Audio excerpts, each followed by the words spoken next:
An address on Psalms 133 and 45:8. When we take up the scriptures to read them, we are not reading the words of men, no matter how good or wise, but we are reading the words of God. That is a fact acknowledged by us as a point of doctrine, but do we appreciate the tremendous import of it? God has been pleased to express His thoughts for our guidance and our blessing, and we have those thoughts in the Bible. It is the Word of God. If it is the Word of God, it carries authority. If it is the Word of God, it must be absolutely and infinitely wise. If it is the Word of God, it cannot be improved upon. If it is the Word of God, we must take heed to it and do it. To cherish a spirit that is foreign to it or to act in a way contrary to it means to set ourselves in opposition to the revealed will of God. Keeping these things in mind, let us consider Psalm 133. It says, "Behold, how good and how pleasant it is for brethren to dwell together in unity." To whom is it good and pleasant? Surely to all those who love what is of God. But not to them only. The psalm shows us that it is good and pleasant to God Himself. That when He looks down on this world, filled as it is with hatred and strife, there is something that is good and pleasant to Him in the midst of it, and that is unity among brethren. Let us not introduce any of our buts into the passage, but let us take it as it stands, and consider it as the Word of God to us, then the beauty and power of it will not fail to affect us. But who are these brethren? How wide is the sweep of that good word? We who love the Lord Jesus in sincerity present in this hall are included in it, surely, but it goes out wider. Let us stand in thought and listen to Him saying, as He did to Mary, "Go to my brethren." We are in such danger of that withering sectarianism that talks about our brethren, and that thinks along narrow lines and in limited circles, that we need constantly to turn back to His words, and to let the love with which they are vibrant thrill and enlarge our souls. He speaks of "my brethren," and when we understand the meaning of that word, and who they are of whom the Lord thus speaks, let us know that God says that it is good and pleasant to Him when they dwell together in unity. What unity is like? It is like the precious ointment upon the head, that ran down upon the beard, even Aaron's beard, that went down to the skirts of his garments. This precious ointment, the holy anointing oil, is described for us in Exodus 30. If we read from the 22nd verse to the 33rd, we shall find how definite and particular were the instructions given by God to Moses regarding it. And we learn that it was to be for God's sanctuary alone. It had not to be imitated, nor had any of the Israelites to have it in their houses. God reserved it for Himself and His own pleasure. He surrounded Himself with its fragrance in His own dwelling, and the reason for this was that it told forth in a type the preciousness of Christ to God as He lived His life of holy devotedness to Him on earth. From the start of His life to the close of it, it was all beautiful and fragrant, every moment of it, on all occasions, in public and in private, entirely and altogether it was perfect. His words and works that men could hear and see, and the thoughts and the feelings behind the words and works that men could not see, yielded alike infinite delight to the Father's heart. We can understand that. We delight to know that that was so. We are assured that nothing but that could be true. Is it possible that there could be anything like that in the world now?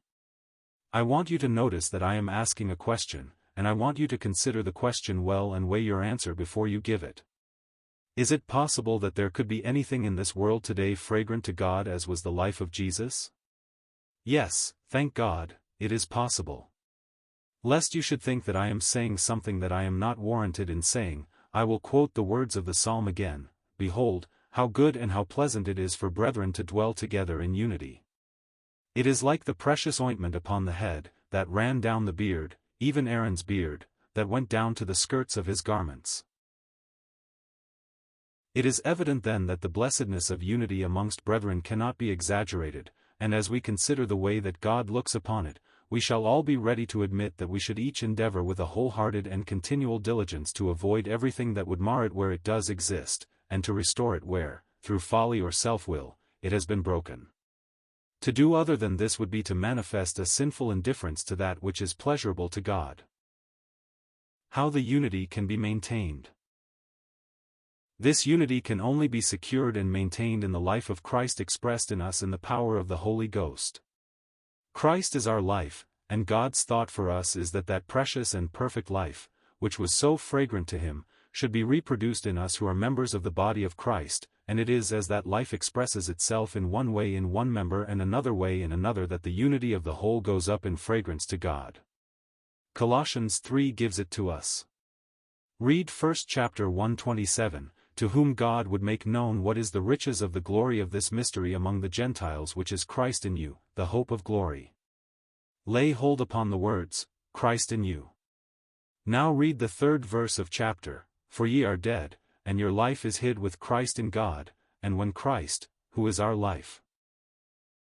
Keep that in mind, that Christ is our life. Now look at the 9th verse, lie not one to another, seeing that ye have put off the old man with his deeds, and have put on the new man, which is renewed in knowledge after the image of him that created him, where there is neither Greek nor Jew, circumcision nor uncircumcision, barbarian, Scythian, bond nor free, but Christ is all, and in all. Put on therefore, as the elect of God, holy and beloved, bowels of mercies, kindness, humbleness of mind, meekness, long-suffering, forbearing one another, and forgiving one another, if any man have a quarrel against any, even as Christ forgave you, so also doye. And above all these things put on charity, love, which is the bond of perfectness. And let the peace of God rule in your hearts, to the which also ye are called in one body, and be ye thankful. Let the word of Christ dwell in you richly in all wisdom, teaching and admonishing one another in psalms and hymns and spiritual songs, singing with grace in your hearts to the Lord. These verses unfold for us the character of the new man in which Christ is all and in all.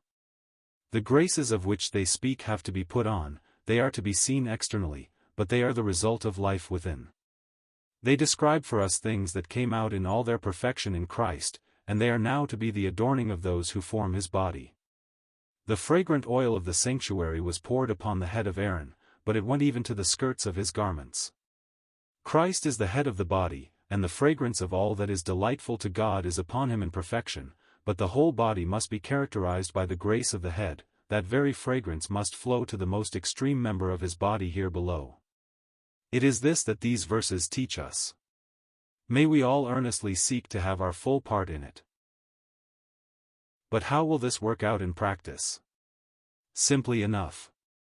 If there is a Christian upon earth with whom you have a quarrel, forgive him, and do it at once. If there is one who tries and irritates you, show forbearance, put on with regard to him bowels of mercies, humbleness of mind, meekness, and long-suffering. Let love cover all your actions to all who are fellow members with you of the body of which Christ is head. Take this group of heavenly graces, make them your study daily, and determine by the grace of Christ that they shall be your standard, even though you fail, for you had better stumble aiming at the highest than walk securely on a lower plane.